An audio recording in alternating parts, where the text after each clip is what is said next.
Hi, I'm Yegi. I'm an entrepreneur and success coach who wants it all. Family, luxury, career, and the freedom to do whatever I want, whenever I want. And I'll do whatever it takes to get there. I created the Yegi Project to document my journey and inspire others to do the same. My mission is to change the world by influencing and leading others to do what they love and live fulfilled lives. Hello.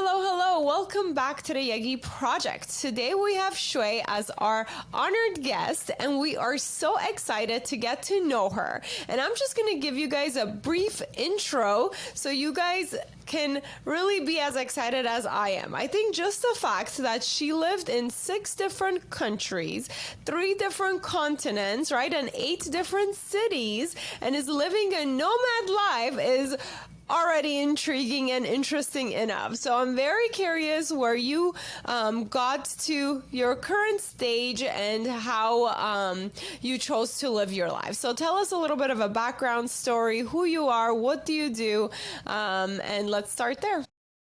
Yeah, hi everyone, my name is Xue. Yes, I'm a firm believer of someone who's living on your own terms, and part of it is, chasing after my own freedom and my adventure, and that's when I actually escaped the corporate rat race and quit it all. Me and my husband started this around 2 years ago during COVID, and afterwards, we had a really rough start. Nothing was going according to plan. The worst thing could have happened, right?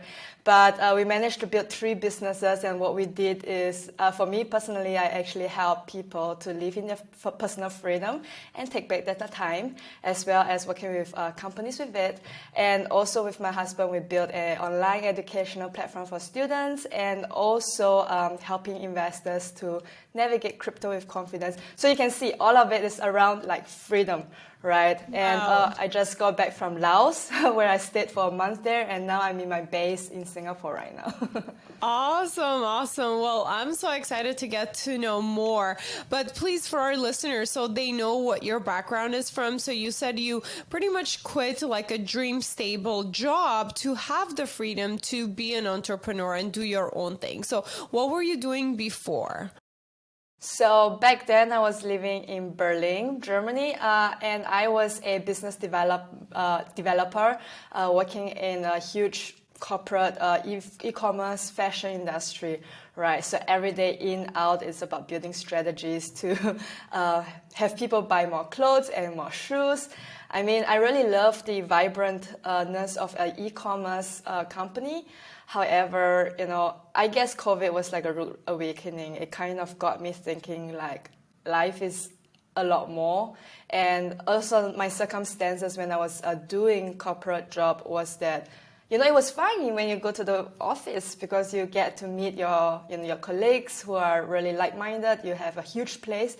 But in Berlin, I was living in a 35 square meter flat. I don't know, it's like a shoebox size studio with my then boyfriend, now husband, and my little dog. So when COVID hit, we were both locked down into the same place. We had to use a small table to do our laptop stuff and joining meetings. So that was almost like, something's wrong. Yeah.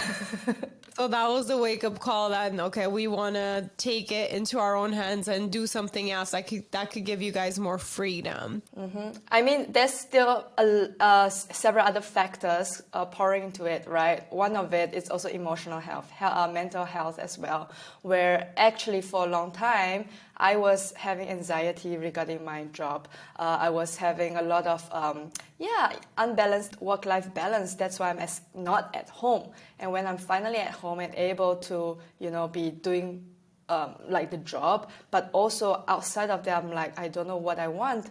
I felt like an empty vessel, right? And also on top of that, it's like, the salary is just not great. If I ever want to, take holidays and visit my family back in Asia, in Singapore, and also have the passion to travel around the world, I can never make it with the number of holidays I have. I will have to spend it all to visit my family, and that's it. And I would not have enough money to do all the bucket list stuff. So it's almost like, is life just it, Yeah, so you just wanted more freedom out of life to do the things that really matter to you, family, travel, and to help like to, like as you called it, to fill your like emptiness in a way, right? To make sure that you're Absolutely. living your fulfilled life. And I totally get that. That was similar to my story to why I decided to be an entrepreneur. So I fully understand, although it does come with, a lot of hard work. But Yeah. it is worth it once you kind of find your place in the in your entrepreneurship, right, or in your own business, or in your calling, your purpose, whatever you want to call it. But one other thing that was really fascinating about your bio, and I read about it, is you also have knowledge, and you're teaching meditation, and you're certified hypnotherapist. So how did that play a role in your journey? Well, that came a little bit later. It happened last year, but really, the biggest challenge actually I have is really about changing how I think about things, right? I always say that, people come into wanting to have freedom, it's always about, financial freedom, location freedom, right? Time freedom. But actually, we can always change and stay in freedom through mindset and changing the state of being. And because I have been through a period of my life where anxiety was my default state of being, and lack of confidence and all of that I can be going through coaching and therapy work and all of that, but it's not as fast as hypnotherapy. And I find it amazing how, it elevates your state in a second. And Wow. I actually went through it wanting to get hypnotized myself the whole time while learning about hypnotherapy. But now I have it as such an important toolbox, when I'm Wow. helping my clients and my husband, Well, honestly, I've never had that conversation about hypnotherapy and the benefits from it. So can you share a little bit more and how you use that in your coaching?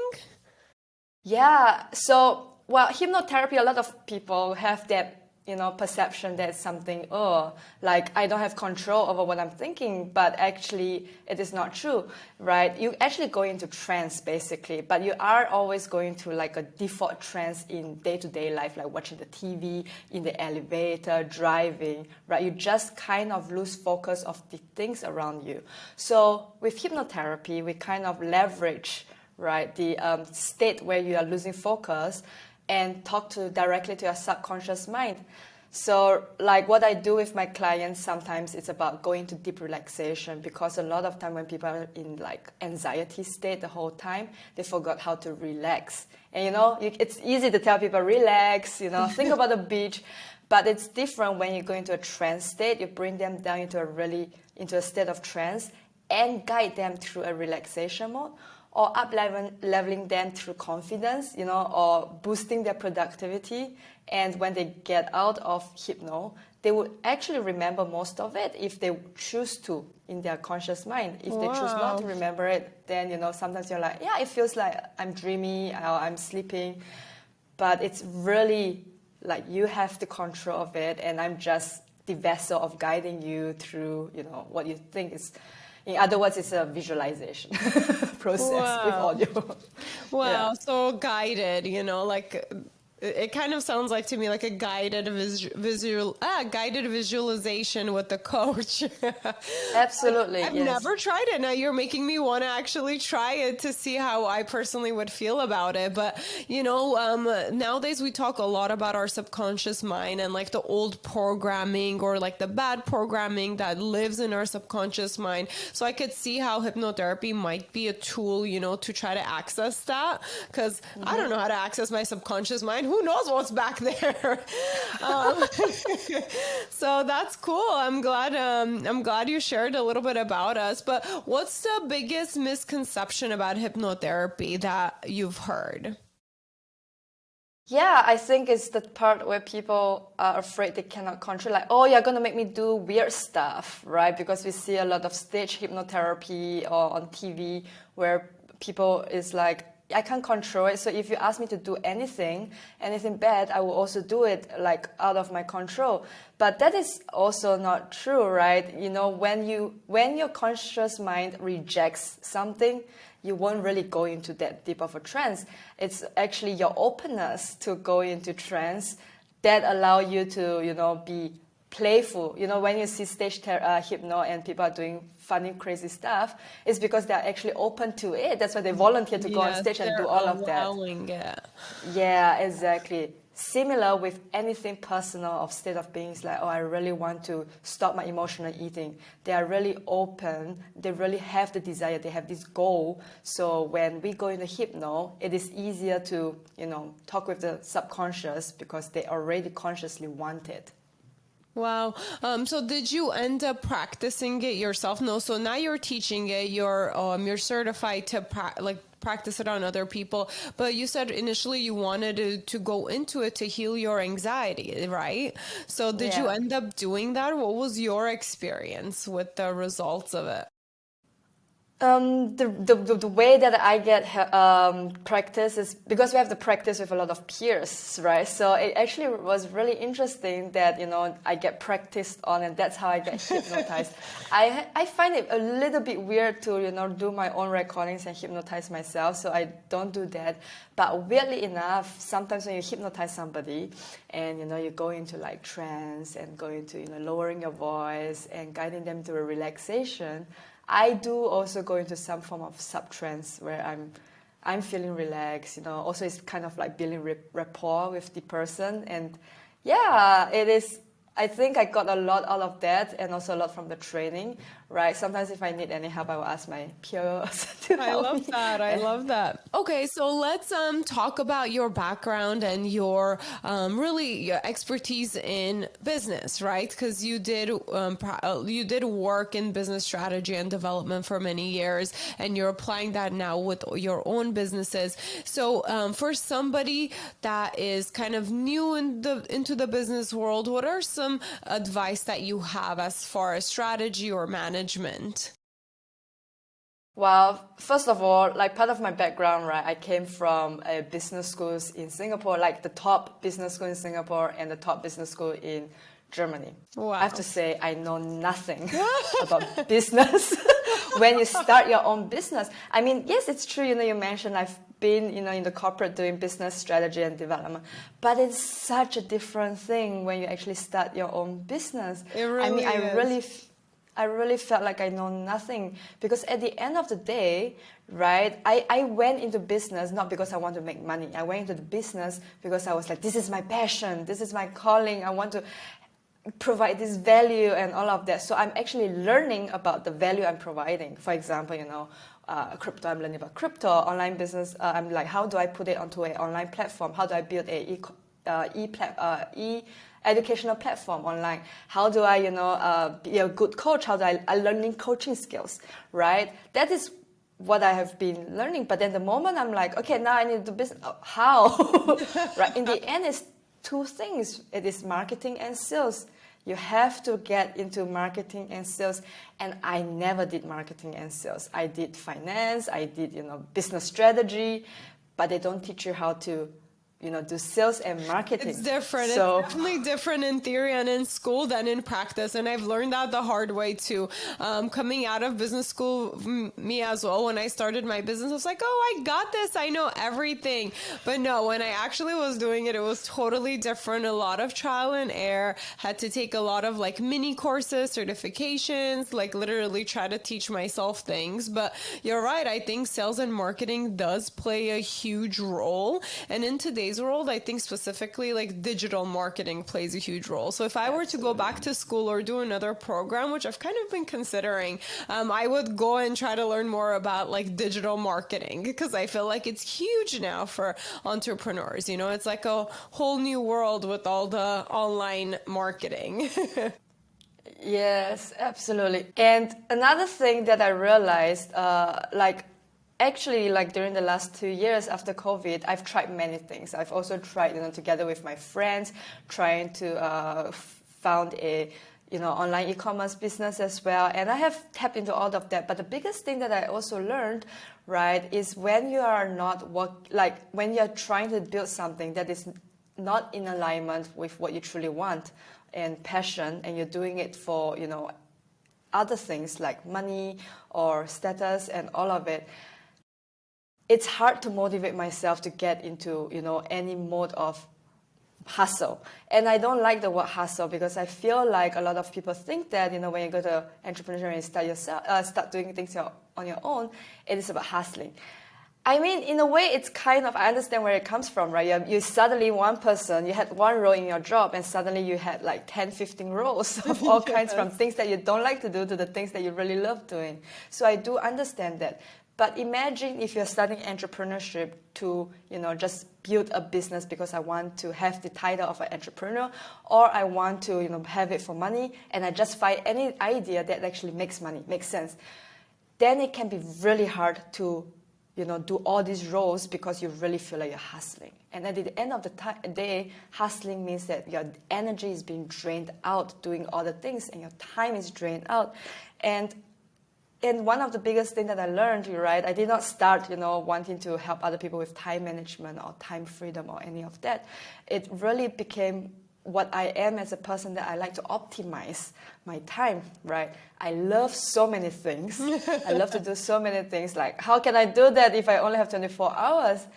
Yes, I feel like that's a common issue with entrepreneurs and people who are really eager, in life, that want to do a lot, that are passionate, that are driven. That time is really kind of the roadblock, but also something we can fight, right? Like you said, we only have a limited amount. So I think that's a great skill. Anybody who wants to accomplish a lot needs to definitely make sure they have down.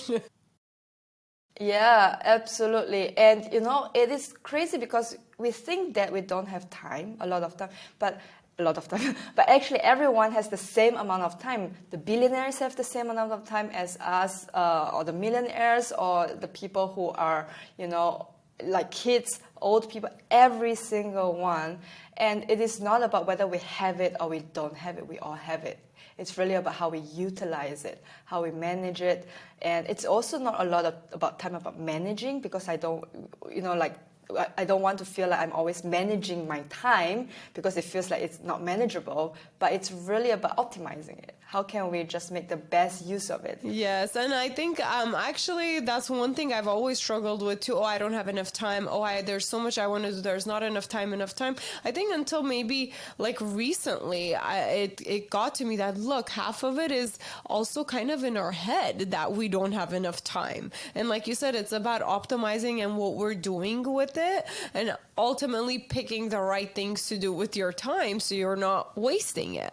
But what else can you share with our listeners about optimizing your time? Because I know a lot of people, especially who do have businesses, who started businesses, or who want to do a million things, feel like there just isn't enough time. Like, I can't even count how many times I've said that in the past. Oh my God, I wish I had more time. There just isn't enough time for everything I want to do.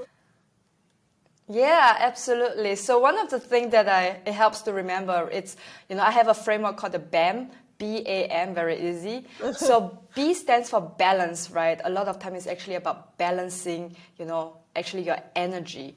I always say that you don't manage your time, you have to manage your energy, because if you are operating in an empty cup or empty vessel, even I give you 1 hour, you'll be sitting there drained. You won't be making the best use of your 1 hour. But if you are highly energized, highly pumped, and I give you something to do in 30 minutes, you might be most likely to finish it, right? So balancing your energy, also balancing, how you handle with boundaries, setting boundaries around things around you to balance between work and life.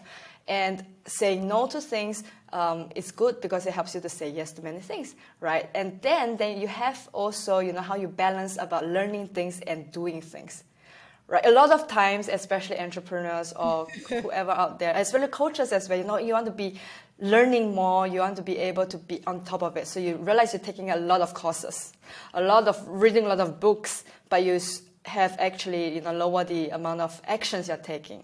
Or a lot of time you think I'm doing a lot of actions, and you stop actually learning about things to help you advance even better. So really balancing in terms of knowledge and action.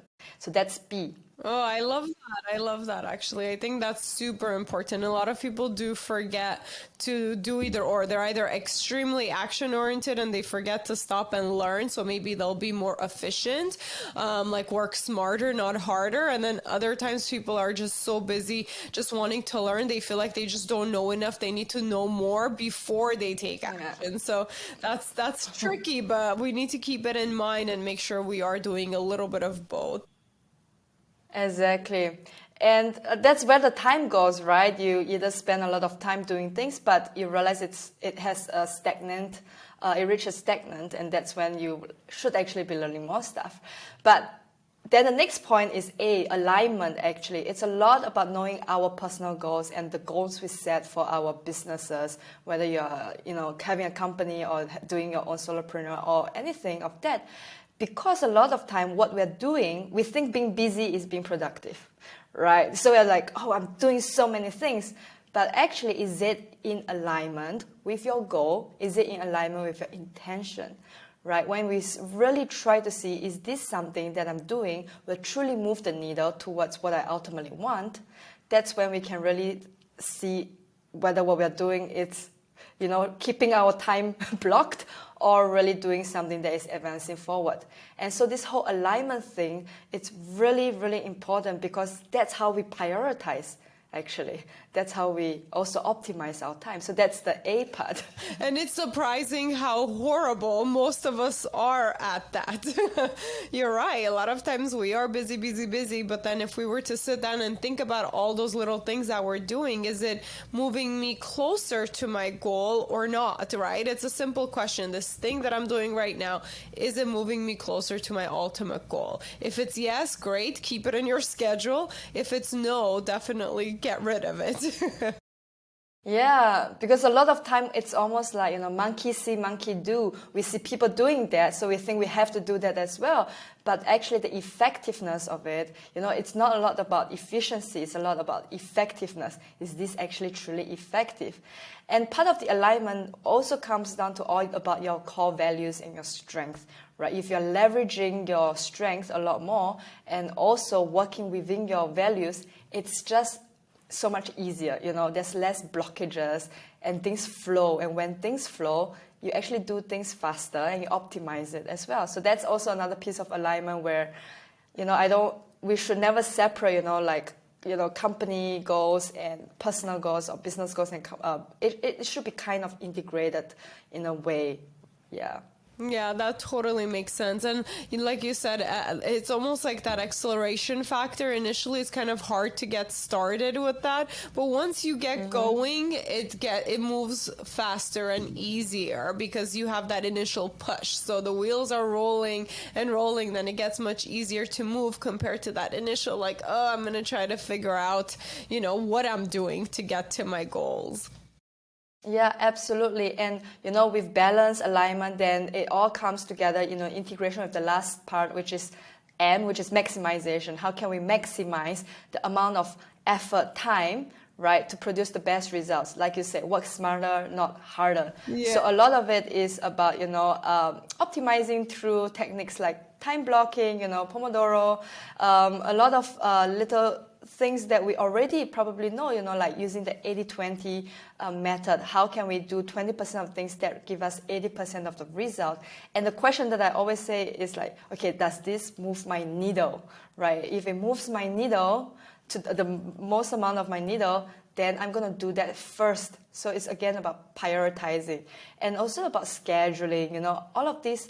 One of the things that people have a misconception about time management is that it's rigid. I have to set a system or a schedule that, completely, that is not flexible. That is not who I am, all these things that they say. But one of the things is me too. Growing up in Singapore, actually as an immigrant from China in Singapore, my family, Asian parents, are extremely strict. I have a timetable when I was in kindergarten. At 6 p.m. I have to play piano for 30 minutes, not 29 minutes, 30 minutes. And I hate that timetable. I felt like it's controlling my life. And part of it, growing up, I became like a super rebel. You tell me that I have to do this, I'm not going to do this. Yeah. Right? Yeah. So, yeah. And the moment Actually, I realized, right, that having a schedule, it's not taking time away from you, it's actually giving you time. It's basically thinking that you actually have it in your control, right? If you don't have a system, you don't have a schedule, what happens is people have that control over your time. So if you don't have a schedule and somebody is like, hey, do you want to meet for dinner tonight? Oh, I have nothing on, sure, let's do it. Or I have nothing planned, sure, let's do it. And then you go for dinner, and the next moment, oh, do you want to do something tomorrow, go shopping? Oh, yeah, sure. You know, you became a yes person to everyone else, and you stop thinking about what do you want for myself and put it onto the schedule. So having a schedule is not about keeping it to the time, you know, like what I was taught when I was young, but more of this is what I want to do, what I need to do, I put it there, and now I have all these free spaces. So if someone else asks me if I want to do something, I know if I have the time or not, and if I want to do that or not, right? So that's so basically blocking out your calendar for the things that are important, for the things that you need to do, versus just kind of making it super structured, but also not leaving it fully open. So the way I do it too, for me, even if it's, you know, personal time, like I want to read a book or get a massage, like I'll even block that specifically somewhere just to make sure I am, you know, giving myself enough time on my schedule to do that thing that's important to me. So that's what you're referring to, right? Absolutely, absolutely. And it, you know, it's really about like setting a reminder, a trigger that, hey, it's time for yourself, right? Because we don't schedule time for ourselves, and we really do need time. Like I always will block an hour after waking up for my own self stuff, right? But I don't always follow that, and it's okay as well. You just know that you have time for that. You have blocked it for yourself. And yeah, it's absolutely amazing. So one question I have in your experience as you're, you know, doing your schedule, because that's huge with managing time or optimizing our time. What are some challenges that you've come across that you're working through? Like you said, certain things that we schedule, sometimes it doesn't get done. Or like at that moment, let's say at 2:00, I scheduled to write creatively, for example, but I really don't feel like it when that time comes. So how would you handle that? I always see it as, you know, the masculine energy and the feminine energy, and it has to be a perfect dance, right? If I am truly not in the feeling of it or the energy of it, you know, I cannot sit there and do something for an hour with blocks going through. So it is absolutely okay to just let it go and be like, you know, I want to take an afternoon off. I just want to, you know, have chilled moments. Because the thing about getting into performance and peak performance is that to get there, we really do need amount of breaks and being truly rejuvenated. And to stay in peak performance, we do have to take small breaks. So sometimes when we use our logical mind to do scheduling, we won't be able to schedule exactly based on how our body feels. And especially actually as for us women, we also have a monthly cycle. And this is what I've been experiencing recently, like, or rather learning about it more recently, is how to navigate through our cycles as well when it comes to productive activity. Because a lot of time, you know, of course, I want to be able to plan less stuff, you know, during the cycle where we're having menstruation or having period, right? Because we don't want to put that load there. So it's absolutely okay to say, I'm fine, I can take a break. But then we need to be able also to be discerning, is that procrastination? Yeah. Right? Is that an excuse? Or is that something that I just need to fight through? And we have to really just be honest with ourselves, because sometimes an excuse could really be just totally turn into an excuse. I can see that happening. I think for me, what has happened in the past is I found kind of tools to try to kind of get over those blockages. So sometimes, like, a quote in my head has always told me, you know, like, successful people do it even when they don't feel like it, and that has always kind of like stuck with me. So, but definitely I think blocking out the time to do stuff for myself allows me to like not make those excuses for when I really need to sit down and get something done. But like you said, it's so important to be lenient. In the past, I have been very hard on myself too, where I would feel almost like a failure if I didn't get that one thing done on my list, right? Or on that time that I scheduled it. But I've came to learn sometimes when we do less, we can actually be more productive in a short amount of time. And that's something like I recently was restudying. Like a lot of really successful people, they actually do very little, like hours wise, of work a day that's very productive. But the rest of the day, they're pretty much having fun, doing like self-work, self-care, health-care. They're doing all the stuff to really, like you said, put themselves at this peak performance. Because we maybe just really, if we are at our best and we don't have the blockages, or we're not down, or we're not stressed out, or we're not feeling bad, we really maybe can get a whole day's work done within an hour. So I don't know, that's something I've been trying to practice more, is like it's okay to kind of take it slow and easy and be productive for less amount of hours a day.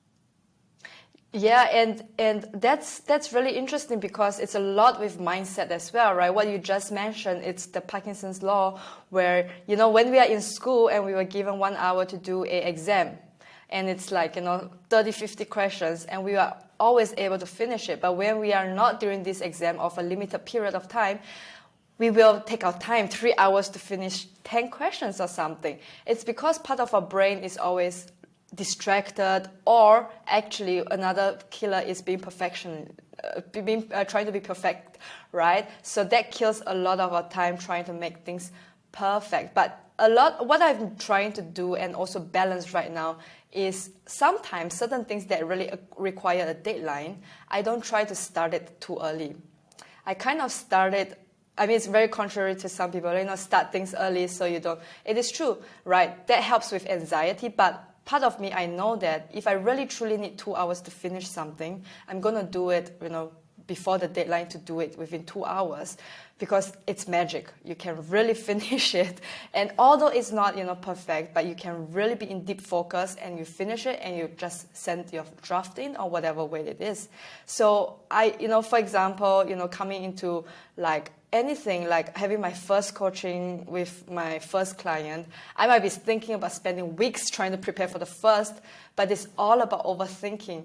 You don't need that amount of time. It's more about confidence, right? So we really have to understand, why are we spending so much time on something? Is it to build my confidence, or is it to build my knowledge, or is it truly to get it done? Yeah. Oh, wow. I love how you put that, but I think all of that probably has a role in it. Initially, I think knowledge gives us the confidence, but then the confidence also gives us, the ability to be like, okay, this is good enough. I spent 2 hours, I'm done, it's good, right? So it all plays a role. So it's kind of hard to say which one came first, but chicken and eggs, yeah. Yes, exactly. But very interesting. So I actually wanted to know a little bit more about your company. Can you please tell us more about Liber Vita? Did I say that right? Yes, absolutely. So as the name says itself, right, it's basically freedom living, freedom life, right? So a lot of times this is basically my coaching business right now, but my vision for Liber Vita, it's more out of that, right? It's basically the values of it. It's in alignment with my personal value, where it comes with freedom, adventure, growth, and passion. So all of it together, So one of the things that I'm really helping with entrepreneurs, busy professionals, and busy owners is really to navigate freedom through 4 pillars. And that is firstly the mindset. When we can have freedom in our mindset, clearing us away from fear, doubt, all those emotions and negative stuff, it really creates a flow state in us where we can feel that things are limitless, right? And so that's the first thing that I really look at freedom. And then it's time, because the next thing we can really be in control of, and everyone can today, it's time. Before we jump into, the more materialistic stuff like financial and location and all of that. So eventually, of course, the company, the business that I want to have it to be a pillar of all of it, and also including building hubs around the world where we could really encourage, location, freedom, and able to have like-minded people coming together to work and to live. Yeah, that's my bigger vision. But as of now, it's about, just helping the business professionals and also companies. I love it. I love it. So the 4 pillars was time. No, the first was mindset, time, and then what were the other 2? Location and financial. Location and financial. Love it. Love it. Awesome. Now another random question. So what's one thing most people don't know about you? Something that you don't normally share? Well, I think I just kind of mentioned it, like me being a rebel. Well, I mean, yeah, a lot of time people see me and they were like, oh, you're always so happy-go-lucky, and you're so sweet, all of that. I'm like, oh, you don't know me. You don't know truly who I am, right? Like growing up in a strict family and in a culture where you are being, pinned against next person and compete about everything, right? I'm very rebellious, and growing up, I broke so many rules, and I'm not always, happy. Like, I'm a little bit shameful of some of the rules that I break because it's so unnecessarily. And yeah, but these are some of the things. And as of today, right, some of the things that I also really like to, be showing who I truly am. It's not what people really see me from my, I don't know, what they say, oh, you're sweet or, very innocent. But I'm not. Right? If you really look at what I share on Instagram, some people tell me that, yeah, it's not very professional to, talk about, shit, or talk about, like pointing middle finger at your husband. But I'm like, yeah, I understand where you're coming from, but that's also who I am, and why not show a little bit more of that, right? Yes. Yeah, so, yes. You want to let your full self free. You're tired of trying to just be like this perfect image. And I think that's all of us most of the time. We come to a stage in our lives where we're like, I don't care anymore. Like, this is me. Love me, hate me, accept me. This Exactly. I don't feel like trying to be perfect in front of everybody anymore. Yeah, I mean, I would like to look pretty. I do, right? But if I have to fart in front of my husband, I'm not gonna run to the toilet and do it. For example, like, I'm just gonna do it, Yeah. Okay, so another fun question. Usually I like to ask these in the beginning of the interview, but we really just dived right in. So if you had a magic wand and you can change anything in the world, what would it be? The first thing. Well, I love this question. Yeah, I love this question because I really thought, like, if I have a magic wand, the only thing that I would want to change is patterns. Maybe it's part of me being a rebel, but I cannot stand patterns, especially thought patterns. And if you see the generational patterns that is going on, right, a lot of the time what I have blocked in my mindset, it's patterns from society, patterns, patterns from my family, and also how I don't want to go into politics, but a lot of things that the politics are running, and the things that are being, the policies and all of things that is decided for the world, for humanity, for the environment, it's based on old patterns. And I'm like, if we all could have a change of lens where it's easy, we don't have to be like doing coaching or talking to them or be inspirational, or whatever way, it's just be able to help people to see a new lens, through a new lens. I just feel the world is going to be a better place, for everyone. Oh, wow. So almost like our old beliefs or subconscious thinking that was installed in us because of our parents' generation, the society, news, government, all that stuff. So you wish you could just clean that out and put new programming in where people can see things differently. Oh, that's very interesting. Or even less, like just a CD. You can have the old belief, but a lot of times the old beliefs stay there because you have not experienced something new. So it's really about changing it out. Like, hey, look at this. Hey, look at that. Oh. Now, if you still go back to the old belief, then at least, that's your choice. Yes, I get it. I get it. So at least people see all their options and see different views, and they can choose for themselves what to believe in. Yeah. Awesome. Okay, so you said when initially you guys started your business, it was a rough start at first, right? You guys, did you and your husband both quit your corporate job at the same time? Oh my goodness, you guys are rebels. So, and you said initially you guys were having a rough start, but then it all worked out. So, what was your biggest challenge when you first made that jump? So yeah, we did. It was, I can remember it as clearly as yesterday. It was like the 30th of January. In the evening we were walking my dog, and we decided to, we asked ourselves the question: what is the worst case scenario? We are so unhappy, so unfulfilled. What is the worst case scenario? We just jump right in, and we say that the worst case scenario. Oh my God, we are living in it. Right, it cannot get worse to live in a 35 square meter flat, and it's not possible to get a new flat because of our salaries and all of that stuff in the city Berlin, right? So when we quit, we really actually didn't quit. I would never advise anyone to do that, how we did it, to not have a plan, right? We really quit because we are so emotionally done, right, with everything. So, and at the same time, we were also very grateful because we already have a huge amount of investment in crypto and savings. So we were like, we have time to figure it out. We have 6 months, we have 12 months, we can do it, right? I mean, if we have 6 months not working, we can build something out. Yes, let's do that. So we quit and we moved to Portugal. We got a car for 5,000 euros, which is absolutely amazing. And, the reason why we went to Portugal is also for my dog. My dog was 12 years old. I brought him from Singapore over to Germany. He was really like my soul, my heart, my best friend. Yeah. So when we arrived in Portugal, really in the first 2 weeks, we were like starting out everything. My dog started to fell sick. That was in June 2021. Yeah, he started to fell sick, and we brought him to the vet, and we realized he has rupturing tumors in his liver, and the vet literally said he has days left.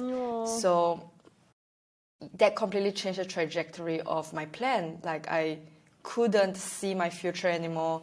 I could only be in grieving mood. I was doing house peace with him, right? Luckily, he was able to be with us for another month or almost 2 months, but that's about it. That was how we started Portugal. And during this time, it was also the time where crypto crashed. So we were, Pores. Yeah. So when we arrived, we wanted to be able to manage it better, because we were so much in our jobs before. We wanted to be able to have the time to manage our investment better, taking profit and all of that, because we knew it was also the top. But it's difficult when, that's that. And in my mind, it's like, I don't care about money. I would rather go back to my box so that, my dog will be alive with me. If that's what I have to trade off, I would do all of that. So even after my dog passed away, it's not like the next day it's like, oh, okay, this is done, now let's start, right? It was a healing process of 3 months, 6 months for me, where I really felt I went on a mini depression. I became an even emptier vessel, right, where my heart is not. So then it became a few months of self-healing, going through a lot of self-therapy work, trying to heal myself. And we really, really just got started maybe the beginning of last year. After my mom came and visited us for 3 months, and I was able to see Portugal finally after half a year of living there or sobbing there. I was able to see Portugal and meet my mom after COVID, after 2 years, and my brother came as well. And it gave me a newfound energy, and I'm like, okay, life. Right, there's a reason why Boo Boo passed away, and one of the things that I learned about is reframing.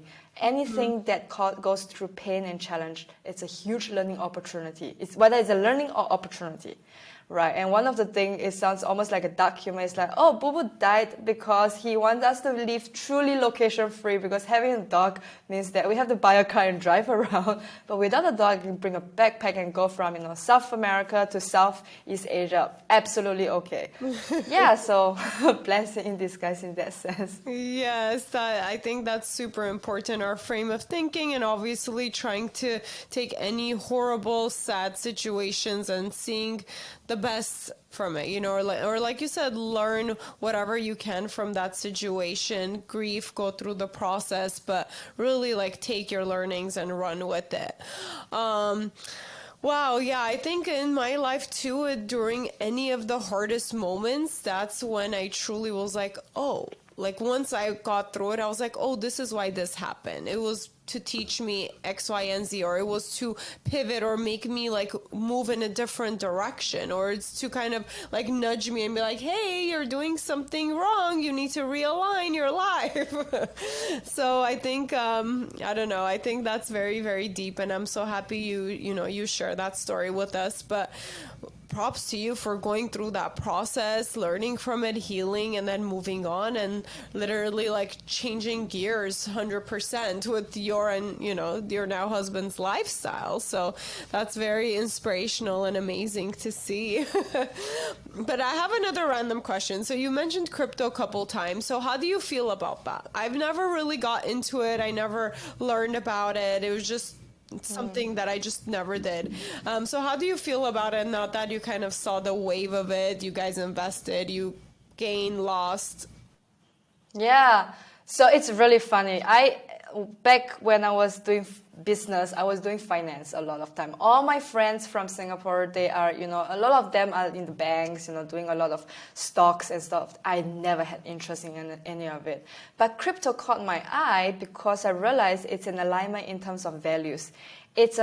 It's decentralized. It's very free. It's almost like a rebel on its own, against the traditional finance, right? And it's just very energetic. If you think about it, I'm a very energetic, energy vibing person. So I feel the energy of crypto is just very energetic. And yes, there's a lot of pumps and a lot of dumps, right? It caught me also at the beginning.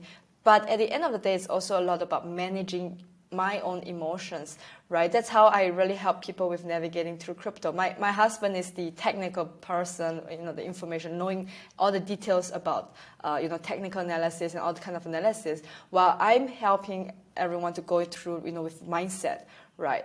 When we went through this up and downs, it's at the end of the day, we need to be able to try to understand our decision making, whether it's based on emotions and not. And also, we are risk takers and very, very much risking a lot of things. We don't have, a housing loan to pay. We don't have kids right now. That's why for us, it makes sense that we, went all in. Well, at that time, it made all sense to go all in or in the amount that we went in. But for some people, I wouldn't recommend it if you are a retiree or you have a family. But it's almost like diversifying, what you have to something that is upcoming. And for me, it's like, that is the internet of 2000s, Back then, nobody believed in the internet, but there's a internet boom as well, and it fell really crushed really badly. But look at where internet is at right now today. Right, nothing comes, in a straight line. So everything goes like this. But for me, I have conviction, and I believe in it. I think that is the primary drivers of it as well. Okay, that's interesting to hear. Like I said, I don't know too much about it, so I never really got into it. But I keep hearing about it. So maybe one of these days I'll sit down and try to learn more. But very cool. Thanks for sharing your, thoughts about that. Now, one of the last questions. We are running a little bit out of time. But what do you think makes a successful entrepreneur versus a not so successful entrepreneur? So, I thought that, I think success is one of those definitions that is, it has no definition that's binary. Like an apple is an apple and an orange is an orange. You can't mix it up.